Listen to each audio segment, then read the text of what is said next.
महाराष्ट्र में खत्म होने के करीब है। सीएम देवेंद्र फडणवीस ने गढ़चिरौली में किया बड़ा दावा। महाराष्ट्र के मुख्यमंत्री देवेंद्र फडणवीस ने बुधवार को कहा कि आत्मसमर्पण करने वाले नक्सलियों की संख्या में बढ़ोतरी और नए लोगों के नक्सली संगठनों में शामिल नहीं होने के चलते राज्य जल्द ही नक्सलवाद से मुक्त हो जाएगा। फडणवीस ने गढ़चिरौली में कहा कि जिले के दूर दराज इलाकों में नक्सलियों का प्रभाव कम हो रहा है। मुख्यमंत्री ने एक सवाल के जवाब में कहा, नक्सलवाद अब समाप्ति के करीब है। उन्होंने कहा कि सरकार ने माओवादियों के प्रभाव को खत्म करके गढ़चिरौली को पहला जिला बनाने की प्रक्रिया शुरू कर दी है।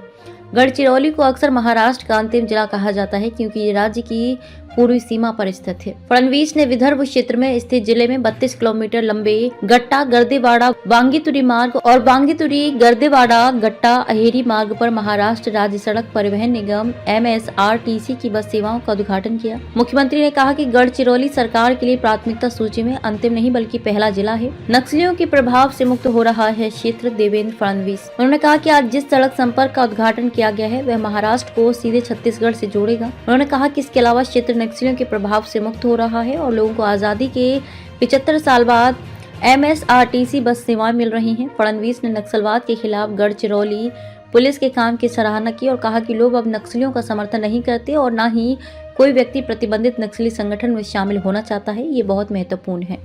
सीएम ने गट्टा गर्देवाड़ा बांगीतुरी सड़क और ताड़गुड़ा पुल का हवाई निरीक्षण किया। कोनसारी में Lloyds Metals and Energy Limited के विभिन्न विभागों का उद्घाटन करने के बाद फडणवीस ने एक सभा में कहा, राज्य सरकार पिछले 10 वर्षों से गढ़चिरौली को परिवर्तित करने की कोशिश कर रही है ताकि आम आदमी को मुख्य धारा में लाया जा सके और इस जिले से नक्सलवाद को जड़ से उखाड़ फेंका जा सके। गढ़चिरौली में एक भी व्यक्ति को अपने साथ नहीं जोड़ पाए नक्सली। उन्होंने कहा कि प्रधानमंत्री नरेंद्र मोदी और केंद्रीय गृह मंत्री अमित शाह के नेतृत्व और गढ़चिरौली पुलिस और स्थानीय प्रशासन के संयुक्त प्रयासों की बदौलत पिछले 4 वर्षों में नक्सली गढ़चिरौली में एक भी व्यक्ति को अपने साथ नहीं जोड़ पाए हैं। उन्होंने कहा कि शीर्ष माओवादी आत्मसमर्पण कर रहे हैं और मुख्य धारा में शामिल हो रहे हैं।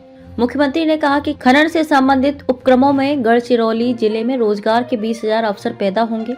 उन्होंने कहा कि निकट भविष्य में गढ़चिरौली में एक हवाई अड्डा बनेगा और गढ़चिरौली बंदरगाहों को जोड़ने वाले जलमार्गों का भी सर्वेक्षण किया जाएगा। फडणवीस ने नक्सल रोधी अभियानों में बहादुरी के लिए C60 कमांडो और अधिकारियों को सम्मानित भी किया।